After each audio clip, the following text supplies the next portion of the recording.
요즘 쌍둥이 아들들과 와이프의 치열한 싸움에 눈치를 보며 살고 있는 남편입니다.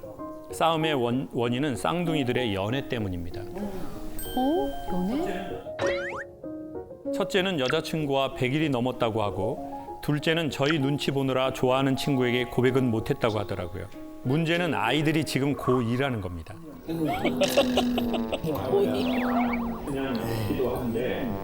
부모 입장에서는 학업에만 전념했으면 싶기도 한데 저희 세대와 자녀 세대가 자라온 환경이 다르기 때문에 아들들의 연애가 그렇게 걱정이 되고 조심스러울 수밖에 없습니다. 고2 아들들의 연애는 허락해도 괜찮을까요?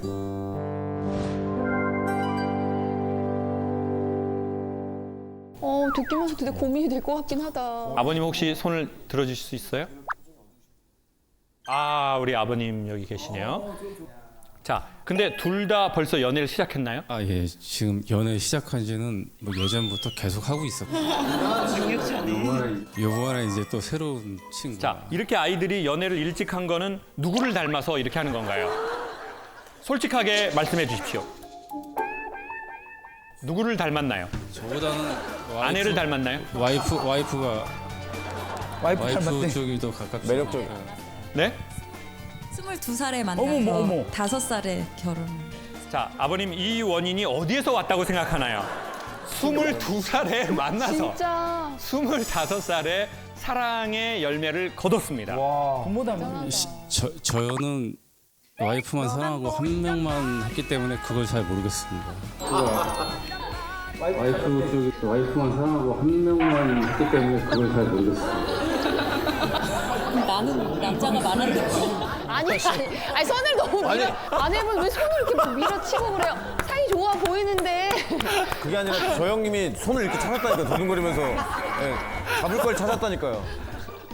아니 그러면은 아이들이 연애를 하는 거는 어떻게 하신 거예요? 그러니까 아는 것도 신기해요. 말 안 할 텐데. 저 같은 경우는 그냥 아이들한테 얘기를 좀 해달라고 얘기하는 편이고요. 그 아이들이 그때는 연애할 때 보통 보면 행동이나 이런 게 좀 많이 바뀌는 그 시기가 있어서 거기다가 지금 아까는 그 작은 아이는 고백을 못 하고 있었다가 얼마 전에 고백을 했습니다. 그래서 작은 아이도 지금 사귀고 있는 상황이고. 성공했구나. 일단 축하드려요. 작은 친구들. 지금 축하할 상황이 아닐 수도 있어. 아, 예, 감사합니다. 그럼 걱정되는 부분이 별로 어떤 없는데. 걸까요? 진짜 제가 걱정되는 건 이제 학업도 학업인데 남자아이들이잖아요. 혈기왕성한. 그러다 보니까 이제 만나면 좀 시간이 지나면 뭐 벌써 손은 잡았고 뽀뽀도 좀 하는 것 같고 약간의 스킨십 뭐 이런 것도 요즘 아이들은 되게 과감하게 하잖아요. 근데 그런 부분에 있어서 좀 많이 걱정이 되고 사고 칠까봐? 예, 사실은 통금도 이렇게 정해놓고 제가 좀 엄하게 하는 편이라 아이들이 이제 그런 쪽에서 불만이 좀 있는 것 같아요. 아니 근데 아버님께서 애들한테 얘기해봤다고 하셨는데 애들은 뭐라고 했어요? 알겠다고 하죠. 근데 지금 이렇게 된 겁니까? 알겠다고 하고 자기 뭐라는 대로 하는 거죠. 요새 아이들이 보통 대답은 잘합니다. 근데 따라주지 않을 뿐이니까 뭐 그거에 대해서 또 반복적으로 얘기를 해도 자기들은 한쪽만 보고 가는 거고요. 그러니까 부모가 원하는 쪽이 아니고 자기들이 가고 싶은 대로 가니까. 근데 저는 이제 그런 생각이 듭니다. 이렇게 사실 이미 말을 해봤잖아요. 근데 되진 않잖아요. 그러면 기도를 해야 된다고 생각해요. 이 말은 무슨 말이냐면 이게 말로 해서는 안 되는 지점이 오는구나. 이게 내가 노력한다고 해서 그 일이 뭘 이렇게 되는 지점이 아닌 지점이 오는구나. 그럼 기도를 하면 어떤 일이 벌어지냐? 아이들이 갑자기 부모의 원하는 대로 바뀌느냐? 그걸 말씀드리는 게 아니라 진짜 좋은 기도를 하면 엄마나 아빠 마음에 그래도 좀 평온한 마음이 생기거든요. 자기만의 기도의 방식들이 있어요. 운동을 한다든지 자기의 어떤 취미에 집중한다든지 기도의 정신을 갖고 하는 기도의 요소들이 있어요. 그러면 그걸 하면 자기의 마음이 좀 표현이 그렇지만 살짝은 다스려지면서 자기의 마음이 평온하다는 거예요. 이때 말하는 능력이 아이들에게 더 간다. 근데 엄마가 계속 불안해 보여요. 너 세상 어떤 세상인 줄 알아? 너 여기서 뭐 사고 같은 거 나면 니네 인생 어떻게 될 것 같아?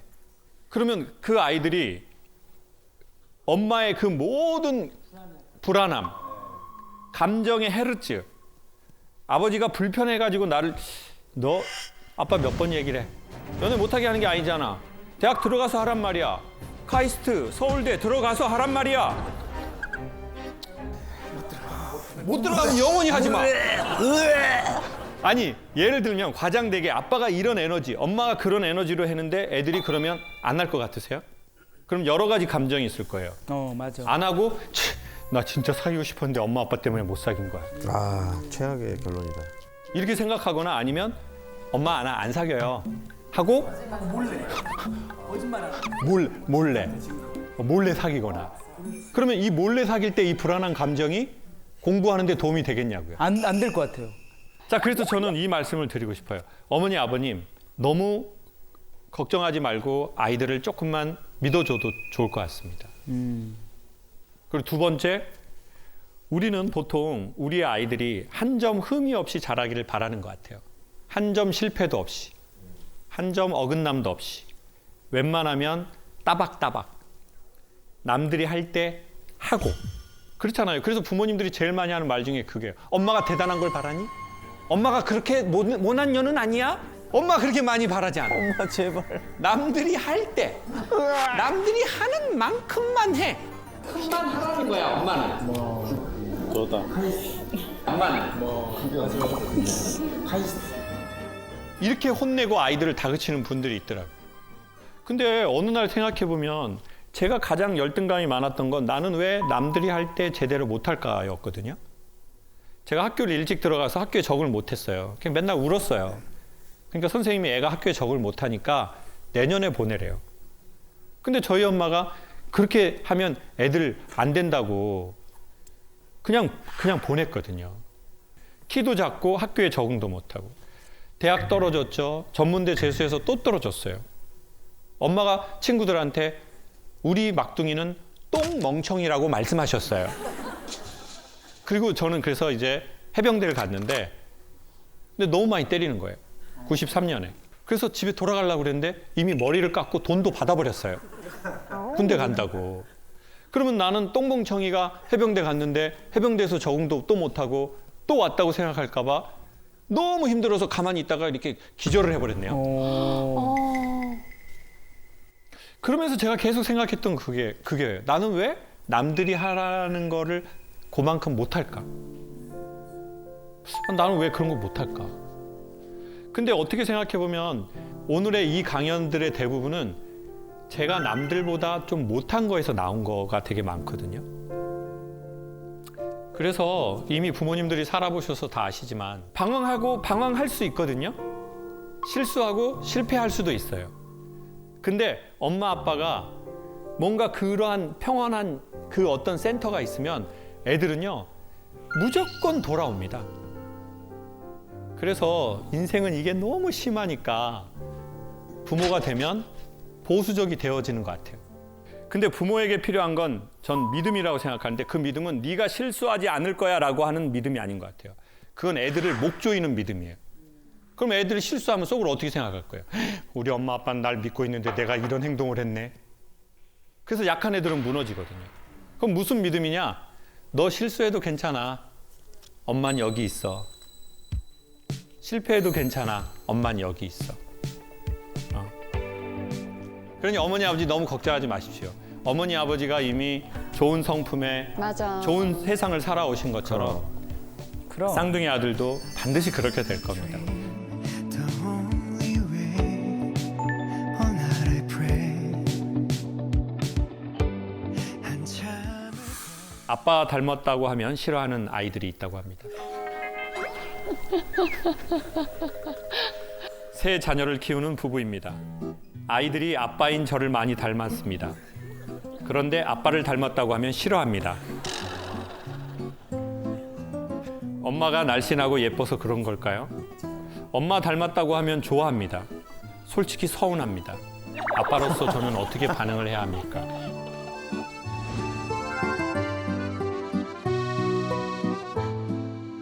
오늘 들었던 사연 중에 제일 재밌는 사연 같은데요. 가장 기대되는. 공개 안 하실 것 같은데. 그래도 공개를 한번 해주시면. 우리 아버님 어디 계세요? 오늘 누구랑 오셨어요? 아,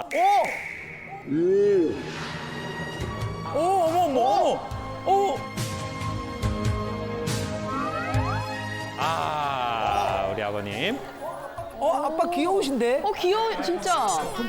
완전 호감이고 귀여우신데. 아이들 3명이 어떻게 성별이 어떻게 되나요? 첫째가 딸이고요. 둘째, 셋째가 아들입니다. 첫째는 고1이고 둘째는 중2, 막내는 6학년. 셋 다 아빠 닮았습니까? 사실 어렸을 때는 정말 예뻤어요. 엄마를 닮았죠. 근데 이제 시간이 지나면서 이제 좀 성장기가 되니까 점점 아빠를 닮기 시작하더라고요. 그 전에는 엄마 닮았다 소리를 들었는데 어느 날 이제 명절 때라든지 아니면 이제 길 가다가 오랜만에 본 어른들이 아빠 닮았네라는 소리를 듣고 오면 애들이 컨디션이 갑자기 나빠지는 거예요. 심지어 제가 있는 앞에서도 그 얘기를 들으면 아이들이 좀 내색을 좀 하는 거예요. 아니 남일 같지 않아요. 저희 딸이 아빠 너무 못생겼어 이러는 거예요. 그래서 내가 지금 너무 저희 필터 없이 그냥. 저희 딸이야 너 누구 닮았는지 알았더니 나 엄마 이래요. 그래서 너 아빠랑 너무 똑같았더니 그래서 아이가 진짜 똑같이 생겼거든요. 저희 남편이랑. 사실 저는 걱정이긴 해요. 이제 어차피 뭐 나중에 커서는 뭐 자기가 원하는 대로 이제 좀 뭐 변화가 될 수가 있겠지만 그 전까지는 그렇죠. 그걸 받아들여야 되잖아요. 그렇죠. 어느 근데 애가 정도는. 충격을 받을까봐 저도 이제 그런 걱정을 좀 하긴 하는데 그래서 남일 같지가 않은 거예요. 근데 저는 지금 어머님한테 한번 여쭤보고 싶은데 싱크로율이 어때요? 어느 정도예요? 누굽니까? 누구 쪽이에요? 엘리베이터에서 만나면 이제 뭐 친구나 누구 만나면 너 누구 아들이네 이렇게 알아보면 본인이 깜짝 놀라서 내가 아빠 아들인 걸 어떻게 알지? 이라고 어떻게 이제 알기 얘기를 하는 똑같으니까 거죠. 알지. 이게 어떻게 알아? 아니 네. 이제 사람들이 이목구비를 보는 게 아니라 전체적인 이미지로 아이들을 평가하잖아요. 아빠가 지금 이렇게 몸무게가 고무줄이에요. 살이 많이 쪘다가 또 빠졌다가 이러는데 아이들이 살이 많이 쪘을 때 살이 많이 쪘을 때는 아빠 닮았다고 하고 그거야. 그러면 솔직하게 아빠는 아이들이 누굴 닮았으면 좋겠어요? 당연히 아내를 닮았으면 좋겠죠. 그럼 서운해 안 하시면 안 돼요? 근데 그게 되게 저도 사람이라서 부모니까 좀 너그럽게 허허하고 싶은데 속으로 어쨌든 맞아. 좀 서운한 감이 있는데 있지. 요즘 들어서 또 아이들이 또 사춘기다 보니까 대답이 그냥 딱 한결 같아요. 알아서 할게. 게임 그만해야지 알아서 할게. 밥 먹어야지 알아서 할게. 이제 학원 가야지 알아서 할게. 게임 그만해. 알아서 할게. 그런 감정이 좀 있다 보니까 그게 이제 지금 좀 겉으로 드러나는 것 같아요. 그래서 최근에는 화를 냈다고 해야 되나? 좀 이렇게 표현을 좀 했거든요. 근데 네. 좀 나중에 이게 맞나라는 좀 약간 자괴감도 들고. 보통 사춘기를 잘 겪은 아이들이 되게 건강하게 자리 잡은 사람이 많은 것 같아요. 반드시 그런 건 아니지만 사춘기를 겪지 않은 사람들이 갱년기를 되게 심하게 겪더라고요.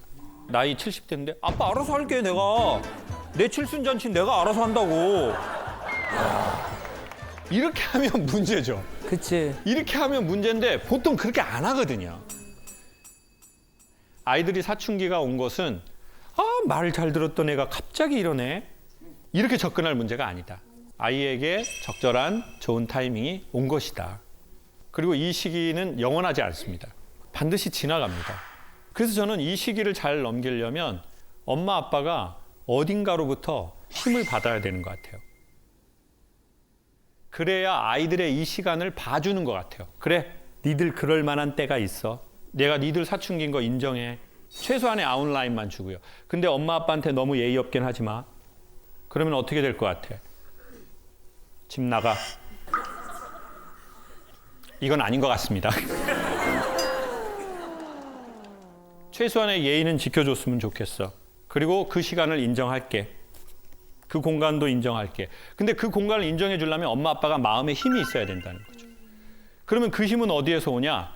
사람은 집중하면 시간이 빨리 가고 시간이 빨리 가는 현상을 뇌는 재밌다고 느끼고 그러면 스트레스를 담당하는 부위를 리셋한대요.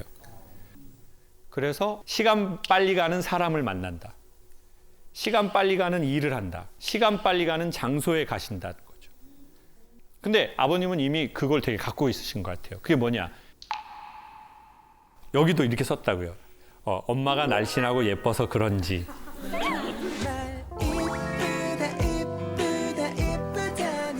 사랑꾼. 부인을 좋아하나 봐. 더 찢어버리려고 그랬어 이거. 참, 이거 참. 자, 여러분 진짜 중요한 게 예쁜 게 아니라고 생각해요. 부부는 예뻐 보이는 것이 중요하다고 생각해요. 이게 무슨 말이냐면 남편이 아내하고 산 지가 10년, 20년 됐는데 난 아내가 여전히 예뻐 보여. 이게 중요하다는 거죠. 부부가 결혼하고 뭐 10년, 20년 살면 뭐 몸 다 동물의 왕국 되는 거예요, 그냥. 그냥 사파리 호랑이 나오고 되는 거예요, 그냥. 근데 예뻐 보이는 거야. 그런 파트너를 내 배우자로 만났다는 것 자체가 아버님은 엄청난 이제 숨 통로를 잡은 거죠. 그리고 이제 두 번째는 그냥 아버님 개인으로서 내가 뭐 하면 집중되고 시간 빨리 가고 내가 스트레스가 좀 하는 게 뭐가 있지? 오히려 그것에 집중할 때 아이하고의 이 시간들이 잘 넘어가는 것 같아요. 아이들은 아주 지혜롭기 때문에 다 압니다. 집안의 이 분위기를. 엄마 아빠가 어떤 분위기인지, 각방을 쓰시는지.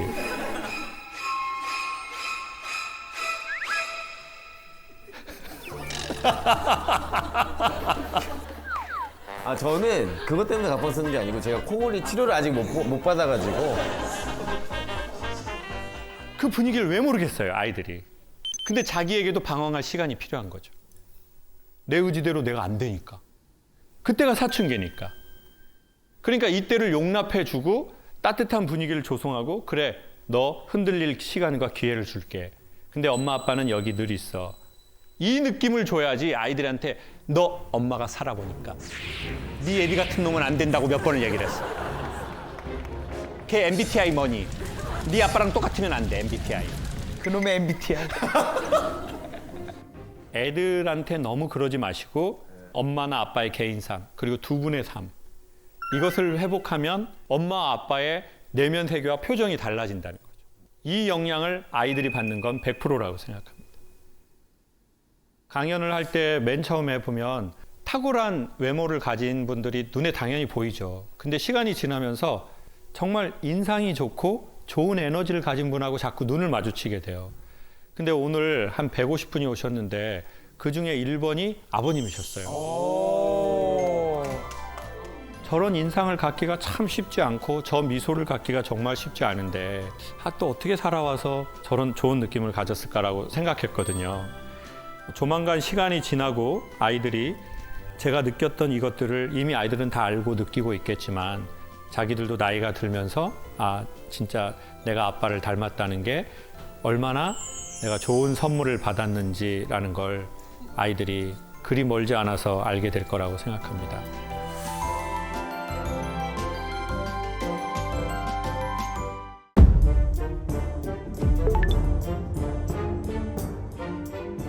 뭔 미슐린이 이렇게 많어? 이 프로그램 자체가 말이 안 되는 프로그램이니까. 근데 여기 잘못 온 것 같은데.